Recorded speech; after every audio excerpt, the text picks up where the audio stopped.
Assalamualaikum warahmatullahi wabarakatuh. Perkenalkan, nama saya Arya Khairul Marrom, NPM 1947711003 dari Prodi Pendidikan Olahraga, mata kuliah Ilmu Gizi Olahraga. Di sini saya akan menjelaskan materi tentang gizi untuk aktivitas dan olahraga. Pengertian ilmu gizi. Ilmu gizi adalah ilmu mengenai memberi makan tubuh dengan baik.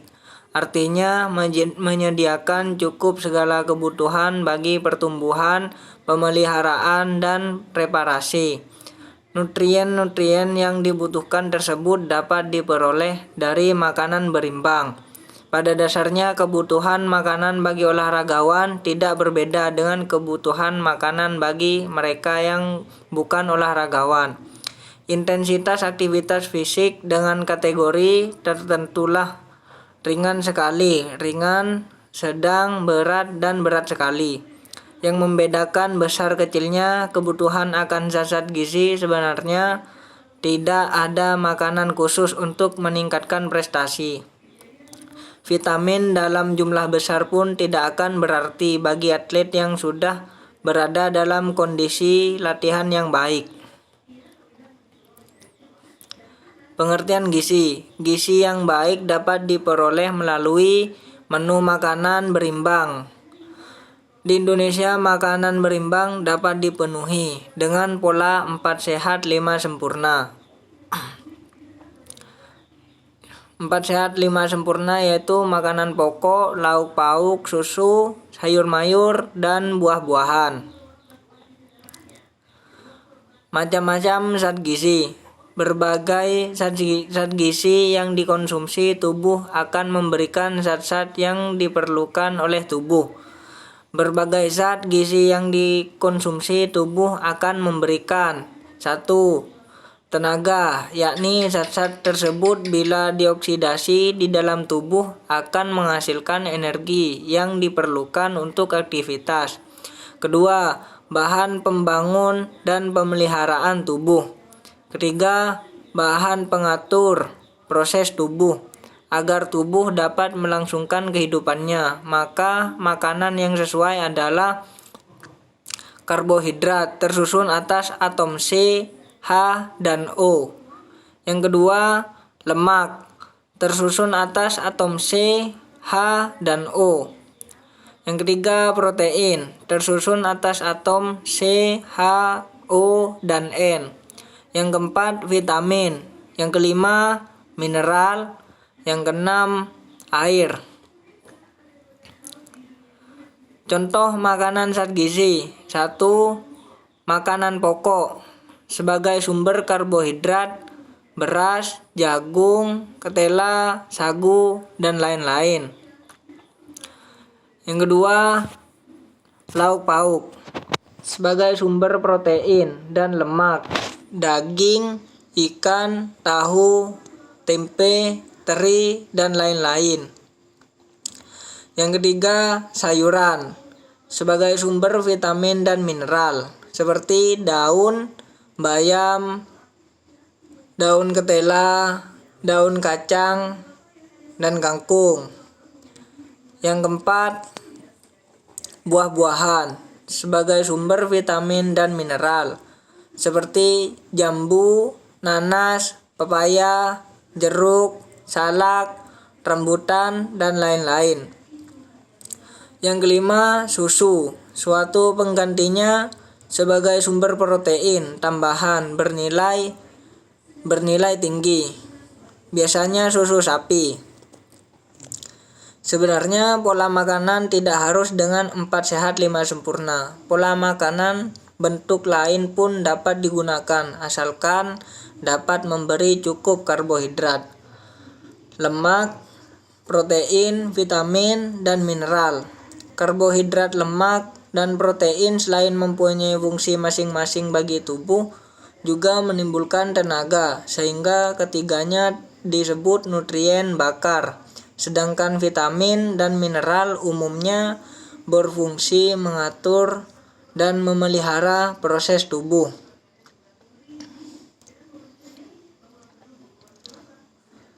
Jumlah kebutuhan zat gizi. Karbohidrat. Jumlah kebutuhan karbohidrat bersifat individual, bergantung kepada usia dan aktivitas seseorang. Untuk orang dewasa dengan aktivitas sedang, diperlukan 8-12 gram atau kilogram berat badan per hari. Lemak. Diperkirakan kebutuhan lemak V2-1 gram atau kilogram berat badan per hari. Hal ini dianggap cukup untuk mempertahankan kesehatan. Kebutuhan lemak akan meningkat selaras dengan meningkatnya kebutuhan tenaga setiap harinya. Proporsi kebutuhan lemak 20-70 sampai 30-70 dari total energi sehari. Protein. Berbagai penelitian menunjukkan bahwa kebutuhan protein untuk dewasa kurang lebih 1 gram atau kilogram berat badan per hari, sedangkan untuk anak-anak dan remaja 2-3 kilogram berat badan per hari, karena anak-anak dan remaja memerlukan protein untuk pertumbuhan di samping untuk keperluan yang lain. Proporsi kebutuhan protein 10-70 sampai 5-70 dari total energi sehari. Vitamin untuk gizi. Semakin berat aktivitas fisik, semakin besar pula kebutuhan berbagai macam vitamin, terutama vitamin B1, B2, niacin, asam pantotenat, vitamin C dan E. Sebagai pedoman, setiap 1000 kalori penggunaan energi dibutuhkan 0,7 mg vitamin B1, 0,8 mg vitamin B2, 7 mg niacin, 35 mg vitamin C, 35 mg vitamin A, 5 mg vitamin E di dalam menu makanan berimbang menurut 4 sehat 5 sempurna. Umumnya sudah cukup terkandung vitamin-vitamin tersebut. Mineral dan air untuk zat gizi. Berolahraga akan menyebabkan berkeringat lebih banyak dari biasanya, sedangkan pemberian minum bertujuan untuk 1. Menjaga keseimbangan cairan di dalam tubuh, mempermudah keluarnya keringat sehingga terjadi penurunan panas badan. Ketiga, menyediakan sejumlah mineral. Rasa haus bukanlah merupakan parameter, sebab rasa haus baru timbul bila sudah kekurangan air dan sifatnya sangat individual. Menurut Sadoso 1982-99 menyarankan di dalam pertandingan agar atlet minum 100-200 cc setiap 10-15 menit sekali untuk pelari maraton.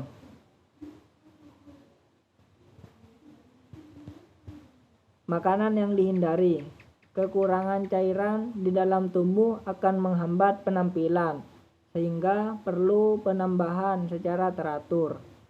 Cairan harus diminum secara perlahan dan tidak lebih dari 2 gelas sekali minum, karena minum sekaligus dalam jumlah banyak akan menurunkan kadar gula dalam darah dan jaringan.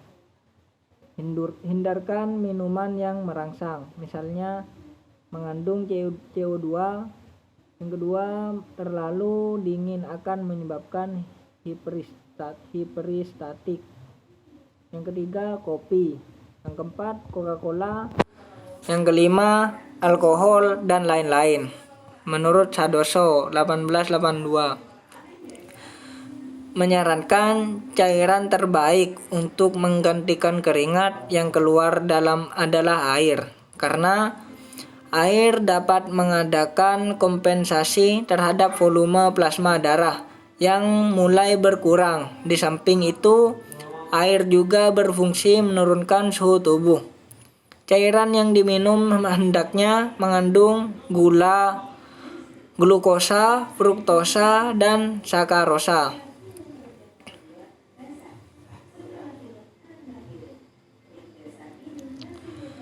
Kesimpulan zat gizi dari uraian di atas dapat disimpulkan sebagai berikut. Yang pertama, gizi dan aktivitas fisik baik aktivitas sehari-hari maupun olahraga saling berkaitan. 2. Makanan berimbang dengan pola 4 sehat 5 sempurna adalah alternatif terbaik untuk memenuhi kebutuhan energi bagi masyarakat Indonesia. Ketiga, pada dasarnya makanan olahragawan dan bukan olahragawan adalah sarana, hanya kebutuhan kalorinya yang berbeda. Meningkat selaras dengan intensitas kerja. Yang keempat, variasi makanan perlu diperhatikan agar tidak menimbulkan kebosanan. Sekian presentasi dari saya. Apabila ada kesalahan, saya mohon maaf sebesar-besarnya. Wassalamualaikum warahmatullahi wabarakatuh.